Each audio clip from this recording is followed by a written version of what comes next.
This podcast is sponsored by Magic Rock Brewing. Currently, you can get free delivery on all orders over £40 and 10% of all online orders by using our code of TakesThatChance10. Christopher Schindler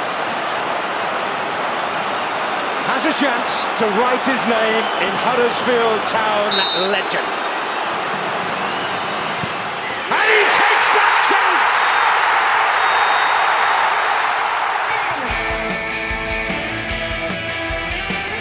Play down the left and Moy stayed onside. Here's Mounier! 2-0 Huddersfield Town on the opening day of the Premier League. 1-2 wicket Tunga. Here's Moy, right-footed. 1-0 Huddersfield Town. Lindelof misses his header. De Quattro's in. Round De Gea. 2-0 Huddersfield Town. 2-0 Huddersfield Town. Here's Sanka to turn it into the pass. Yes! And Tommins scored. Tommins has scored one of the most important goals of Huddersfield Town's history. De Quattro's forward. De Quattro's got the better. Yes! And Laurent De Quattro scores. Laurent De Quattro scores.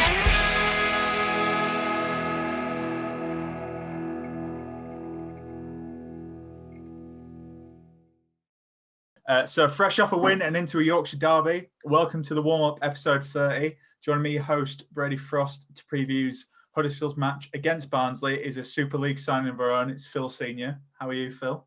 Very good, thank you. Good to hear. So it's just you and me this week previewing this game. So just a quick one.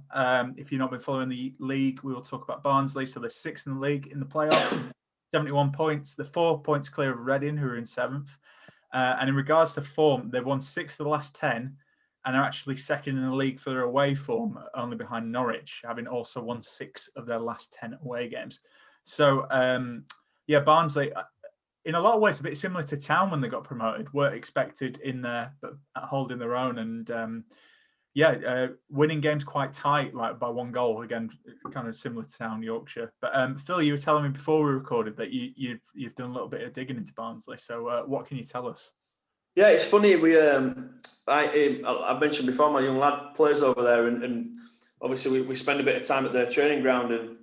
And for example, they've got quite a strong ethos at this club now. They've got obviously the new manager in, and he's kind of pushing his own kind of beliefs, but very, very similar to when Wagner came to Huddersfield. Different training times. They were actually at the training ground the morning before, so Sunday morning before the Coventry game. They were actually training, which I've never really seen before. Training, obviously, they have a bit of food at the ground, get kitted up, and go to the game. So you can see there's a hell of a lot of togetherness in the team. Like I say, a friend of mine is a big fan and watches a lot, and they're not a team that you would look at and think, right, that's a definite, promotion winning side. It's the winning games by just doing what they can, and they've got their own way of playing, and it's very direct. But they've got players who are obviously buying into that kind of system formation. They make substitutions at specific times of the game. Bringing on fresh legs and do it on a regular basis, and generally wingers in the wing play. Again, like I said, there's a lot of direct balls into the box and just putting pressure. For example, centre kicks, as we've mentioned before, a number of times they'll just literally launch it. I mean, I remember in youth team, one of our youth team managers used to say, right, just put it in the corner straight from the centre kick and just turn them and pin them in. And little things like that, if you buy into it as a player and you've got that kind of, they've got a winning mentality now, and it breeds that kind of success, and they're obviously, flying through it kind of thing at the moment. They mentioned a couple of players to kind of look at. So Callum Britton, right wing back, loads of energy, gets up and down the wing. So that'll be a pretty interesting contest, depending on who we play on the left-hand side. Is Toff going to be fit? Obviously, they played other game, and it could be a game to rest. You don't know what Coleman's going to do. Daryl Dyke, obviously strong and fast. I think a lot of people know about him, but he'll take his shot off early. Any chance he gets, he'll have a shot. Just thinking about the other game, I can't remember which game it was, where we kind of backed off this striker and allowed a couple of long range shots. So that's, I think, something to look at and to be careful from. And then obviously Alex Mowat. I mean, I've known a lot about him anyway, just in the past, but he's a decent player, and he's good on the ball, good vision. So obviously, if it's a plan B, and there's a different way of kind of playing, this guy here is gonna do that. So, like I say, there's a couple of fair few players there to look at, and I think they're obviously a dangerous team, and it'd be really interesting to see how we kind of step up against that physical kind of side, and are we going to change the way we play, or are we going to try and stick to what we've kind of tried pushing forward? So that's a bit of information there from a couple of fans. There you go, mate. Very well researched. Yeah, no, I think it's quite interesting. When because obviously you check in with the Championship as a whole. I think I've heard a lot of fans this season say, we played terrible against Barnsley. But obviously, if every team's saying that against them every week, it's they must be doing something good. And like you say, they are direct, but not a team you'd associate like swashbuckling, but gets the job done. And like you say, unsettles teams, and they get points. Well, this is it. I mean, if you're saying we played terrible, there's obviously a reason for that, because there might be a lot of pressure. You might be playing from different positions on the pitch that you wouldn't normally, because they're obviously playing a higher kind of line. So it's maybe fair play to them. But if you do ask a Barnsley fan, and this is what we've spoken about quite a lot, and you ask about what it looks like, it's not good viewing. So when we talk about Cowleys, and it was horrendous viewing, the worst I've seen for a long time, maybe they could have brought a bit of success with that horrible style of football. You never know. So this is why football's so interesting, because we all cried out for, yes, we want to see some good football, and it hasn't really got us anywhere. Whereas Barnsley obviously aren't playing that style of football, and they're in the playoffs. So is that an exclusive, Phil? You're saying Cowleys would have been in the playoffs, we'd be doing a Barnsley right now. But Can you imagine? Can you imagine if we always go? Can you imagine if they'd have got their own players? That's what the line is, isn't it? Can you imagine this? But it's gone now, isn't it? So there's no point looking back. But it's been an interesting one, really. No, definitely. And we've talked a lot about Barnsley. Obviously, we're not a Barnsley podcast, but previously it was Boxing Day, wasn't it, where we lost 2-1 in the last minute, and again they're against them, and they were kind of tough and physical. But obviously, Town got a win on the weekend. Phil, I know you're on the main pod last week, but what did you? I know you haven't had a chance to fully watch the game, but what have you thought of Town? Were you quite impressed? Do you think this is a game where they could get something? Obviously, Barnsley in good form, but win on the weekend, chance to build. I think when you come off the back of a win, and I've seen kind of like the extended highlights, and it was good. We obviously had a couple of players back into key positions, and it makes a difference. We mentioned that in the midweek. It does make a difference. Winning. We've said it before. Like a bit of confidence now, maybe. So we've talked about Rowe, exciting. Attacking flair. It only takes a couple of these players to kind of have this opportunity and to have a good game, and these results there for us. But it's got to be consistent, hasn't it? But I think they will look at this game, and I think that the players will be confident going into this game. I really do. And I think maybe that might be a reason why Barnsley are doing so well at the moment, because teams still think they can go and get a result against Barnsley. So we do have to be careful in terms of this kind of direct football. No, definitely. And I mean, obviously, they did, like you say, they lost at the weekend, lost to Coventry 2-0.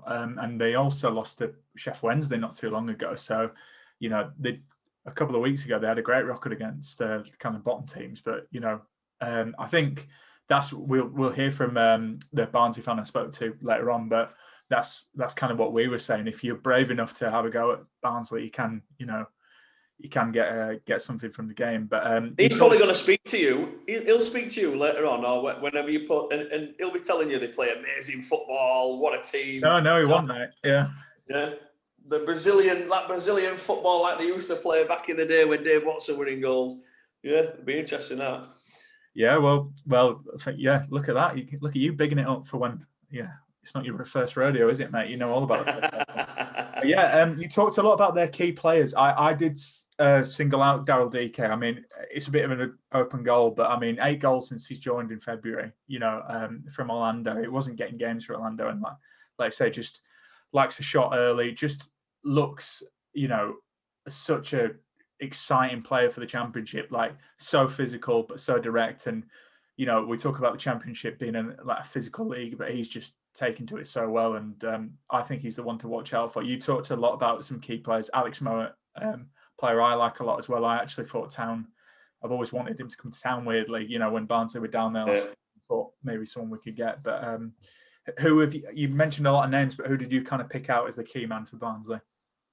I think Mowat. I just think he's got a lot of quality. I think, in a league like this, the set piece situations, that one chance, it can make the difference. You've got, direct big players in the box. So any kind of quality into the box is going to be a threat. So I think with games like this, obviously they'll use him as kind of like a pivot point to kind of direct play, and he's got the experience to kind of know when to kind of push forward quickly to kind of maintain possession, and I think players like that are quite dangerous. You look at Bannon at Sheff Wednesday. Sheff Wednesday fans have been hammering him, but I think he's a real player, and he's that kind of player that can do, can play like that. So these players are always dangerous, but obviously we've got a few dangerous players of his own that can counteract that. So hopefully they turn up. All of them turn up together. Look at that for a lovely segue, Phil. I was going to just talk about town key players. Who have you gone for? Who do you think is going to be? This is going to be. I think I've said, for me, the way we play, the formation that we play, row wingers are massively important. Massively important. I'll go back and say it again. Bring back Van Der Watering for me. And that, people always complain about me saying this, but he had a lot of quality. He could carry the ball. He could bring your team up the pitch. We maintain possession, but with that attacking threat as well. And I think, Rowe looks really exciting. Karoma's looked really exciting. And Benza at times this season been really exciting. And when they've been kind of firing on all cylinders, it's a threat. It really is a threat from out wide, and it's been our kind of strength at times this year. So we obviously don't have. I mean, Bakuna scored a worldie, didn't he? But we don't really have that major threat coming from midfield consistently. We'll have it every now and again. So for me, these players out wide are really key, and I hope Toffolo will be fit as well, because it'd be nice to kind of get this kind of consistency in the team. And fullbacks for me are massive. If you can keep your fullbacks fit, it makes a big difference. Yeah, and I think that's you talk about the wingers. I think Town looked a lot better since they've had more natural wingers, and also this Barnsley fan was saying if you do get in behind their fullbacks, so that will be our wingers, you can get some joy. Yeah. Like say you like it when Town, you like it when young players come through and make a good impression. I think it's like we were complaining about it at the start of the season, but then we've been on this awful run, and you see the young players playing well, and you're like, well, we want to see them more, get them starting. They've got a point to prove. But yeah, I actually picked Danny Ward for this because I don't know if Campbell's going to be fit, but yeah, look at your eyes, scared. But he obviously Bakuna's world. It was technically assist from Danny Ward, but for me, he needs to. Have you just said it was technically an assist? It was an assist. It was seriously. But I mean, come on. So if I launch a massive ball downfield as a keeper and Steady runs onto it and toe pokes one into the top corner like he used to do, like is that an assist for me?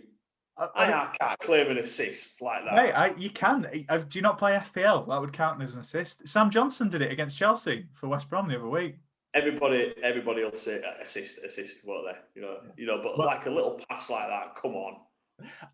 The only thing I was going to say, though, straws, aren't you? You're clutching at straws. I am. I mean, we've barely seen him this season, mate. But I keep the people who are sticking up for him, and I'm not writing him off yet because he's barely played because he's been injured. But I think he is apparently one of the best finishers we have at the club, and he's just not had a chance to have a run of games. And when he's come in for Town, he's always been in the second team when we're chucking a game against Bournemouth for Norwich. And I think this is kind of a game for him to play himself into fitness and prove himself, depending on what options we have on the bench up front. But this is more kind of a hope because I think although he was kind of seen as the main signing at the start of the season, which again, you can talk about that, not too exciting, but he's a local lad and I want him to do well. And I think this could be a game where play him into fitness, he's going to take a big swing, not saying we're safe by any means, but it's unlikely, given the win, and if we're going to pick up a couple more points, we should be okay. So I think this is an opportunity to get him a run before the end of the season and see what he can do. So no, I agree. I mean, and all joking aside, he's a local lad. We all want him to do well. You'd be a crap fan if you wouldn't want someone who you've brought in to do well. And we can all say it was a rubbish signing, blah blah blah. But at the end of the day, he's done well in the Championship. He's proven. And then someone will turn around and say, well, he's not proven because he hasn't scored this. He works hard. He's a good player. Just been really unfortunate that he's never been fit. And it's not just him, is it? There's a number of players who've come into our club and then all of a sudden got an injury, which is amazing. But fair play to him, and he's definitely got the ability. And I think someone like him probably does need a run of games to kind of get that rhythm and understanding other people around as well. You can play together in training and you can have that bit of a connection, but nothing replicates a match. So it's a good time for him really to step in and show what he's worth. No, definitely. I was actually going to ask Phil, putting you on the spot here. I can see the nervousness in your eyes, but when you were at Town, was it obviously every team comes as a player that's a bit injury prone. How tough is it for them to kind of get back into the team when they've been out for so long? Can you as another player with the squad, do you notice a bit of a difference? It's really difficult for them, isn't it? Because you look at it now, people never really looked at it in the past, but like the psychological issues of a player that gets injured. There's issues in terms of players where they've been injured and they're fully fit, but they still feel like they're injured and they're not ready. And they're very reluctant to play, and I've come across a lot of those players when I was playing, and it's hard. You're willing them to do well, and anytime a player comes back and they've been out for so long and they go down, you're always worried. You're always really worried, and I'm sure that the players are dying for him to be fit and for him to be playing, because at the end of the day, you want a full quota of players because it's so important. That you have a lot of players to choose from, and you want that quality, don't you? Like we've said before, you turn to the bench and you want to look at that bench and think, right, do you know what? Yeah, we've got someone here, we've got a bit of a gun here that can get on and make a difference. But it's one of those things. Injuries play a big part of seasons, don't they? And I'm looking at there's a game on behind me that's pretty entertaining because one team's losing, and both teams have had a lot of injuries, and it does make a difference to a season. And I'm sure we'll all reflect on this once the dust settled and we've stayed up. And I think a lot of people will admit that we've been very unfortunate with the injuries that we've had. Yeah, no, I can see that. I mean, again, time's a wonderful healer, isn't it? Anyway, nice to know whenever I do a podcast, there's always someone watching football, whether it's La Liga or Premier League. Because he's always doing it. Because he'll have about 4 different games on. He's Mr. Football, mate. Gotta love the passion. Anyway, football, basketball, baseball, whatever sport it is, he's cricket. He's watching it. Yeah. Anyway, I think we could go down a rabbit hole here, so I'll move on. Return to the Mac. You know the score by now. Former Town player that you bring back for this game against Barnsley. Phil, who have you picked? Right. So I don't know if I can't remember what you do with this one, but. You can go back. Before I say what I'm going to bring back in, I think Naby Sarr's going to have a good game. It's his kind of game. Get that ball in the air, get it into the box, he's winning everything. Right, so I'm hoping that's what's going to happen. And then I mentioned obviously before we came on, but I think Andy Morrison or Chris Laquette, just someone who's just got that little bit of grit. I think it's going to be a bit of a tough game up the top. So I think maybe one of those two. I don't think it's going to be too much in terms of the attacking threat. I think a nice big centre half who's pretty reliable. Nice. So who are you going for if you have to pick out of them two? Andy Morrison, because he's an angry man. Angriest man I've ever met at the club. I like it. He threw some players in Canal. Some of the youth team players in Canal. What? You need to tell us about that. We had to sing a song at Christmas, and the academy players asked if it was okay if we could proper, fire into the older pros. So we had to go and stand in the changing rooms and sing a song. I wasn't one of them. My brother. This story's from my brother. and they sang the song and literally they hammered Andy Morrison, which was very brave, and he chased him out of the changing room. So we used to train not like the facilities that they've got now. It was pretty bad, and we used to have to go over the canal and then put all the nets up, etc., and then come back that way. And Jock were waiting for everybody, and it was, you either jump in the canal or I'm throwing you in the canal. So there were a lot of people jumped in the canal. They're hard as nails, wasn't it? Hard as nails. Jeez. Well, there you go. You know, come for the insights day for Andy Morrison threatening. That's it. Yeah. Bring it back. You mentioned who I picked actually, Van Der Watering. I don't know. I don't. He was frustrating. He was absolutely frustrating. But then you say, I agree. He could. I think what annoyed me with him, he's my pick, so I'm not really making a case for myself. But he could beat two people, but then he'd want to beat a third rather than get across it. But I think, you know, obviously that goal he scored against West Brom, he was good and he did offer something different. Shame how it kind of ended, but I picked Van Der Watering, liked him, kind of hated him sometimes as well. But you know, I think he's just one of them players, tricky. Reminds me a bit of Bacuna in a lot of ways. Like, you know, sometimes he'd have a scorcher, sometimes he'd stink the place out. But you know, that's unfortunately. He had a lot of quality. He was a very good player, technically a very good player. And it was just a shame that he didn't even have a final ball, did he? It was just a shame that that he didn't have that extra little bit, wasn't it? But I think for this standard that we're at the moment, I think he'd be absolutely brilliant for us. Definitely. And I'm trying to think of any player that gets subbed off against Luton at half time and then their next game's Bayern Munich in the Champions League. Well, he said he was a stepping stone, didn't he? Well, exactly. What a statement that was. I was fuming me when I heard that. And I thought, to be fair, at least he's been honest. Yeah. Well, anyway, we will, we could go down another rabbit hole. We could go down there. But if anyone does know anyone who's been played against Luton and then the next game is Bayern Munich, do let me know. But anyway, I'm going to show up. We're going to hear from Carlos Van Der Watering from the Barnsley podcast, The Reds Report. And here's what he had to say about how good a season Barnsley are having. Here we go. Cool. So I'm joined now by Carlo from the Reds Report. How you doing, mate? I'm all right. How are you?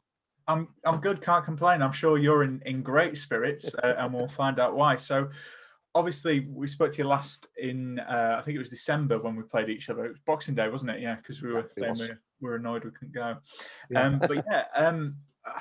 Just what can you tell us about what's happened with Barnsley since? Because obviously you're flying, you're in the playoff positions. You know, were you expecting this?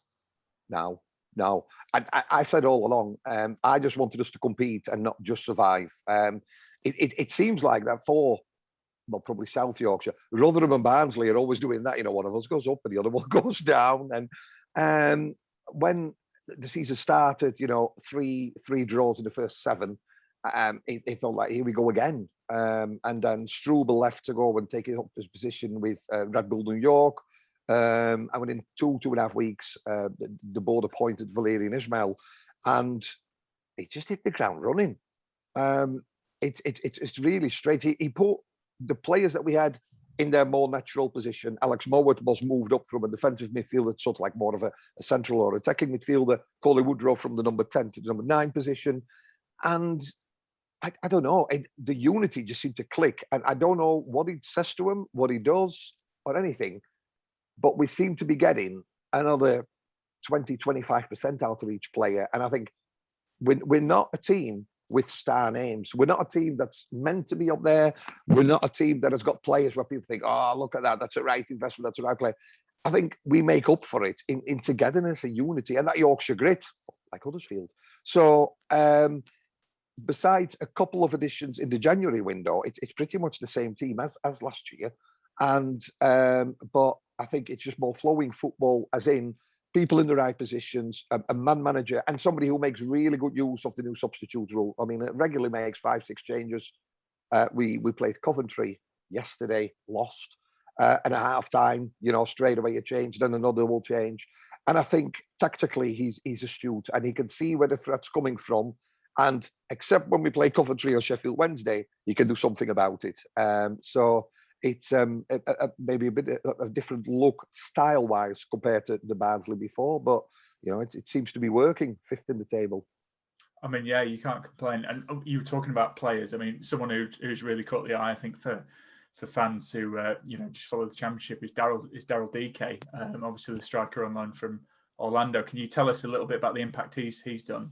So Daryl Dike joined us towards the end of the January window. The night before he joined us, he made his debut for the US team. And apparently that made it easier to bring him over because obviously, we're quite limited in what we can have, and then there's all these rules because of Brexit and everything else. His first match, he got 20 minutes or so in the cup match against Chelsea. That was never going to be easy. And unfortunately, people still measured, the type of player he would be by that 20 minutes, and that wasn't fair. So he really started playing from the 14th of February, I think it was, against Brentford when he got a substitute appearance in. Scored 8 goals. And we've been saying as Barnsley fans for a long time that we've been relying on Coley Woodrow to score the goals for us. Fantastic striker. But if he's being man-marked, earmarked, whatever you want to call it, it just don't happen. And now we've got Coley Woodrow, we've got Carlton Morris. DK looks like an NFL player. He is physically, he's just a specimen. That's the only way I can sort of describe him. But he's got great technical ability. His hold-up play is absolutely amazing. He can play people in, which is what we needed. And defenders just got a handful. Don't get me wrong, a bit of an off day yesterday against Coventry. A really, really frustrating match all over the pitch for us, really. But for a 20-year-old to come from Orlando to Barnsley, not only talking about, the weather, but talk about, Barnsley versus Orlando. He's settled in really, really, really well. And of course, he scored 8 goals since he joined us. He is on loan till the end of April. There is a pre-agreed price for us to buy him. Our CEO, Dane Murphy, said last week in the press he has to laugh with some of the figures that are being mentioned because obviously the valuation will have been based on him prior coming to us. He was a rookie in the MLS. He wasn't a regular starter for Orlando. So it'll be a price I would presume that Barnsley can afford. And in fairness, we could do worse than signing him because he's took like a duck to water. He really, really has. And he's been one of the most natural strikers I've seen in a Barnsley shirt for a long, long time. Yeah, and obviously you touched on Mount and Woodrow before. There's quite a few danger men for Barnsley if we're looking at it from a Huddersfield perspective. But you did mention about Coventry. Obviously, I think that was a bit of a surprise defeat for maybe people who don't follow Barnsley. Are you thinking the game against Huddersfield could be a similar thing, or do you think it'll be an opportunity to right some of the mistakes from Coventry? Coventry had not won 2 matches in a row all season, and the fact that they got that winner against it was Rotherham, I think, wasn't it? That was huge for them. Their tails were up. Obviously, Matty James played for us the first half of the season, now on loan at Coventry. Mark Robbins, ex-Barnsley manager, now the manager at Coventry. I think it's 95 years since the last time we won away at Coventry, whether they played at Birmingham, Coventry, And it was, I was messaging with my co-presenter. First, and after 10 minutes, he put, we'll lose this. I put, well, there's 80 minutes to play, yeah, let's. But it just, for whatever reason, they all seem to have had an off day. And Coventry did what we tend to do to teams. So they gave us very little time on the ball, no build-up play. And yeah, we were outplayed and we were outfoxed. So I think it puts more onus on the match against Huddersfield. We're 4 points ahead of Reading. So, obviously we need to win. But our next 2 matches are Yorkshire derbies. We've got Huddersfield and then we've got Rotherham. And they won't be easy. Huddersfield, okay, I'd like to think you're safe, aren't you? You know what I mean? You're not in immediate danger of going down. But you never know. And I think if we don't get the result, the jitters start going in. And you don't want to be jittery against Rotherham because they might be where they are. And I think they've been extremely unlucky with the COVID in the camp and playing so many matches in a short period of time. As an honorary Yorkshireman, because obviously I'm Dutch, I'd love to see, I would absolutely love to see Rotherham stay up. I'd rather Derby go down with the money they've spent and, all the big boys that they've brought in. You can't buy, you can't buy your way to victory in this league. It just don't work like that. So it will be important because I think as well, opposition managers will look at what Coventry did and what Sheffield Wednesday did and think, well, it works for them. It could work for us. So yeah, it'll be really, really interesting on Wednesday. I think so, and I suppose obviously you talked about the two Yorkshire derbies and your playoff. You talked about the gap between yourselves and Reading. Do you think Yorkshire derbies are never a good time to play, no matter what team's form is? But do you think you've got enough to cement your playoff position? I have full faith in Valérien Ismaël, who said he's not in the habit of losing two matches in a row. We went on that really long run. Was it unbeaten in like 12 victories in a row or whatever? We won 7 away in a row, so we've broke all sorts of records. This is the one that counts, and I have full faith. I mean, he was very honest, very open afterwards, saying we were outplayed. That won't happen again. The weird thing was, Coventry played midweek against Rotherham and then played us. We had a week off. We had 7 days off, and some of the fans and some of the press were saying, maybe we play better if it's just Saturday, Wednesday, because you don't really have time to think about it. And we had a week to look at the table and a week of press coverage of look at Barnsley, look what they're doing. And we just need to get our minds back on the football. I think, well, I hope, of course, as a Barnsley fan, that maybe, Huddersfield will see, the better side of Barnsley, and one that is able to get control and do what worked so well for them, sort of like between January and the middle of March. Yeah, and obviously looking ahead to the game, we played you in December. We touched upon it. What did you kind of think of Huddersfield in that match? Because again, it was frustrating to concede last minute.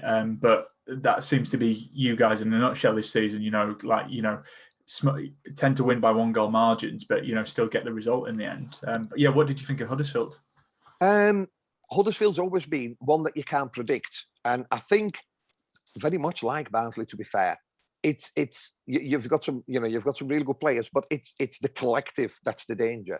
And you can go up against teams like Bournemouth or Watford or Norwich, and they've got some really, really good names, some really good strikers, some big players and big money. And if they're not in it, you think you got a bit of a chance.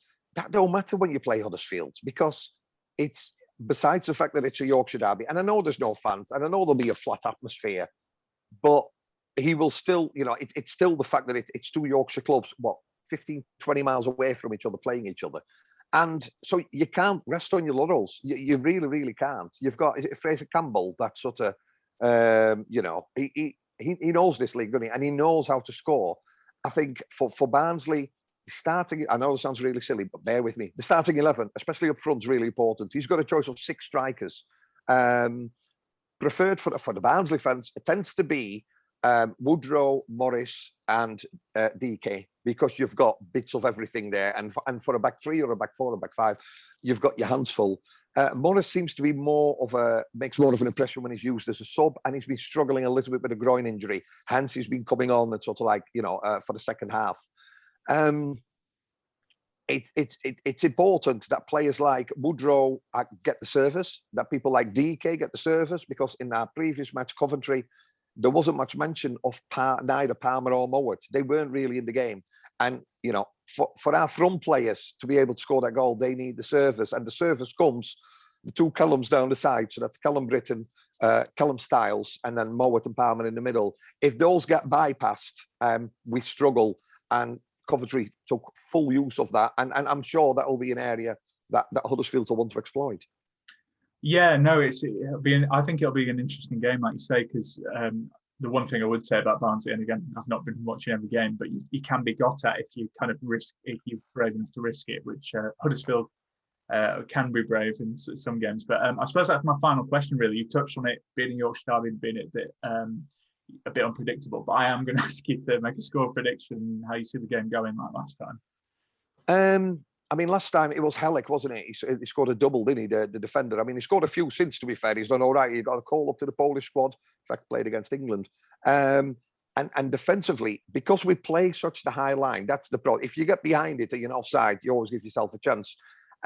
It's all about the midfield for me. It's all about, if Barnsley can get the dominance in midfield that we can feed to our frontmen, they can all score.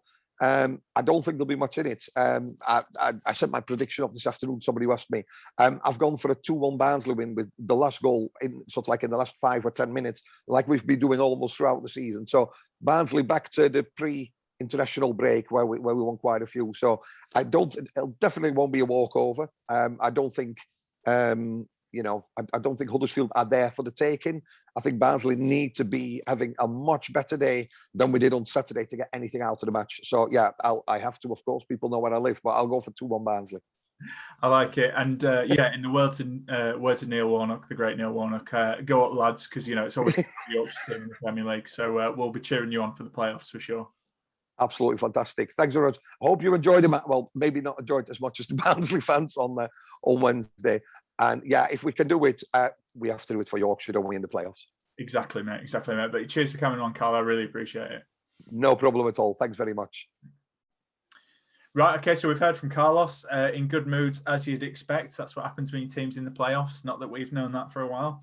But anyway, Phil, so you are the coach in this situation. You know the score by now. I see you've got your tracksuit on. Did you say you'd be a tracksuit manager when I asked you last time, Carl? Yeah, nailed on, tracksuit manager, yeah. Tracksuit and flip-flops. Okay, so flip-flops? Yeah, nailed on. Just throughout the season? White socks, pulled up like a tennis player, over my tracksuit bottoms and flip-flops. What kind of message does that send to the team? That makes me think you're on your holidays and you don't care about it. Comfortable, just comfortable. Just comfortable in yourself. Yeah. Okay. See, I'm wound up too tight. I'd be like, the players wouldn't respect me, would they? So. Anyway. Yeah, but with that new haircut, they'd love you. Would they? What? Very on trend. Yeah. So whoosh. Honestly, yeah, I have had my haircut. I think it looks better now. You turn aside. Oh, thanks, mate. Yeah, there we go. Yeah. My model pose, Anyway, we'll move on from my haircut. Don't worry, listeners, if you're not viewing this, it's not particularly exciting. It's just short. Okay, so Phil, who are you going for line-up wise? How are you lining up town, and which players are you picking? I think we'll go for a 4 at the back. So, do we know anything about injuries? Not at the time. Shall I do a proper podcast for us? Not at the time of recording. Not at the time of recording. So we'll go Toff, Pippa, Keo, Sa. Yeah. We've got to have experience at the back there. And I think those two, if the way that they're going to play is how we expect, I think it will make a big difference with those two at the back. Just literally staying in the middle of the pitch and doing the job that they need to do. Hoggy fit? Again, we have to assume so. I think so. Hoggy, Bakuna, O'Brien. Yeah. And then Rowe, Ward. Yeah. And Benza. Oh, and Benza. So interesting one, because he's been off the boil a bit recently. Why have you stuck him in? Pace to burn. And obviously, I didn't know about the fact that you could get in behind the players, but I just think there's still something there with him. I think his set pieces still. Imagine we do this. This happens again, and he scores a free kick. This will be unbelievable. Yeah, just pace to burn, and the last thing we want is Danny Ward being isolated up front and literally having no one to kind of feed off. And I just think we need players who can go and support him. And I would personally just I'd give that kind of role. Let Bakuna just push on. O'Brien and Hogg just hold in. Let Bakuna go off and do what he wants. Let him go on a little bit of Amazian. But I just think they just have to be very. I think Rowe will give you that a little bit more defensively as well. So I think he will come back and support quite a lot. And I think that's pretty important. He can easily tuck into if Bakuna has joined in up front, and I think he can easily tuck into the midfield and be quite responsible in that kind of area. So I still think that's our strongest team at the moment. Holmes just misses out.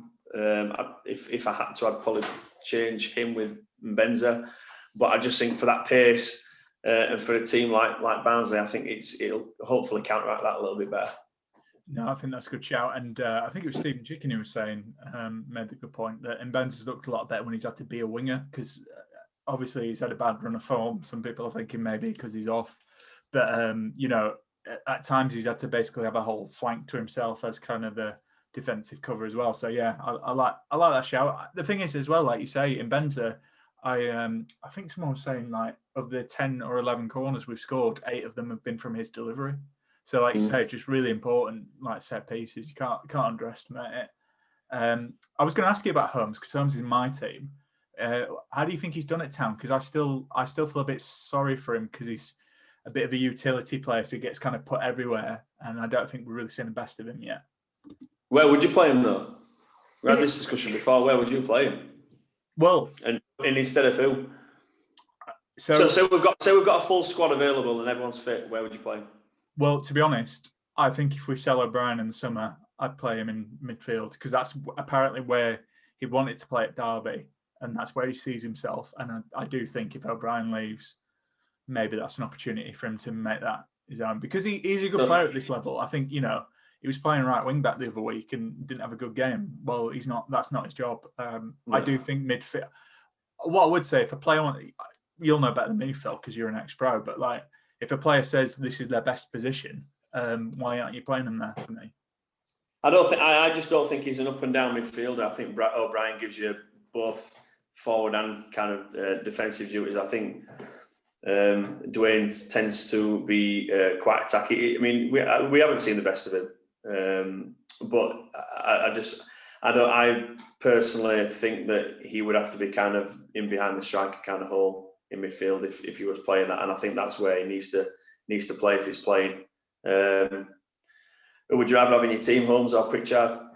Holmes, without a doubt. And that's crazy, isn't it? Do you know what I mean? I don't know why we've mentioned, but like the money we paid for Pritchard and where he's come from, and we'd still pick Holmes instead of Pritchard. Yeah. So what a fall from grace he's had. Disappointing. I've seen him.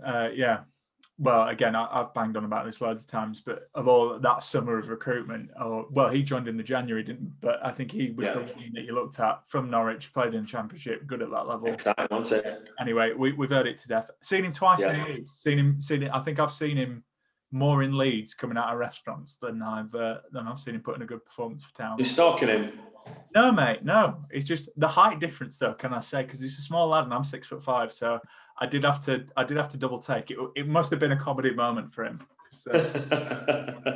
Anyway, I've got Holmes in my team. I've gone for 4-2-3-1 because that's what we lined up against Forest. So again, Schofield and net. Impressed with Schofield. I know I think when we had John last year, I was a bit unsure about him. He was going through a bit of a tricky patch, but I think he's shown that he's going to be our number one and he's improved, I'd have to say. Got Pippa, Keogh, Sarr and Toffolo. Again, this is assuming these players are fit. I think Keogh's been a lot better as well. I think he's been all right, full stop. I think he's done all right. I think he's been very unlucky because he's playing against, I'm not going to say the word, but he's been playing against inconsistent players. Inconsistent players. Yeah.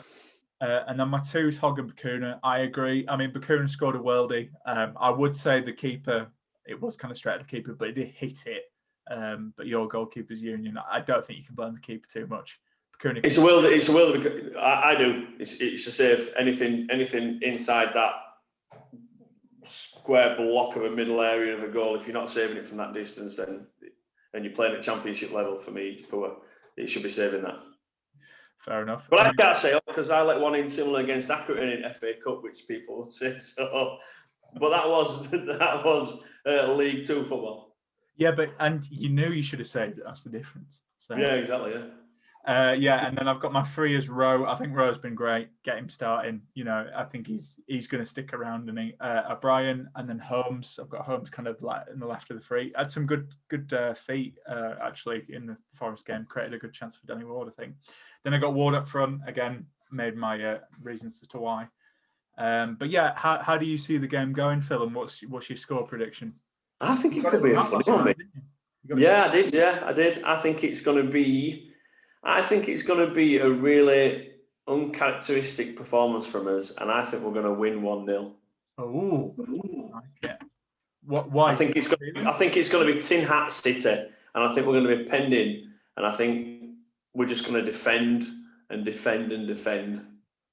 then break on the counter, and Benza is going to run down the right wing and cross it in, and Ward's going to miss it, and Rowe's going to slot it. Oh, I like it. He's dreamt it. You've dreamt it. Can you imagine? Mate, you got it right last time. You know, you got it spot on. Yeah, I did. Yeah.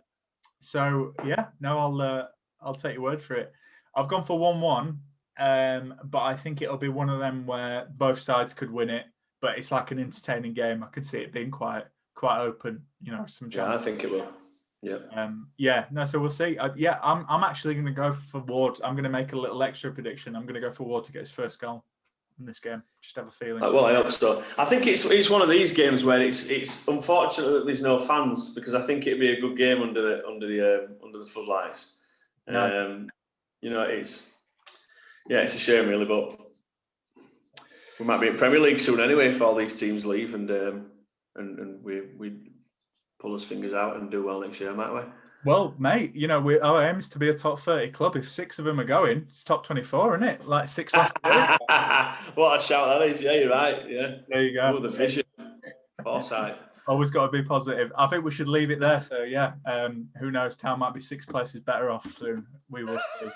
But now, cheers for coming on, Phil. Let's hope for a win. Cheers to everyone who's listened. And, we'll catch you for the Blackburn preview, which is obviously the game's on Saturday. So we'll speak to you then. Cheers. Fingers crossed. Oh, what a night. Late in May in 2017, Schindler scored. It was a heaven dream. What a feeling, what a night. Oh, what a night. Wagner singing, we are Premier League. The greatest sight St. George's Square did see. What an evening, what a night. Oh, I got a funny feeling when he walks and a fence, and then the commentator yelled he takes that chance. Oh, what a night. Lost so safe and mesmerizing me. Low charge and flattened old Chelsea. Stamford Bridge, oh, what a night. Whoa, I got a funny feeling when he walks and a fence, and then the commentator yelled he takes that chance. Oh,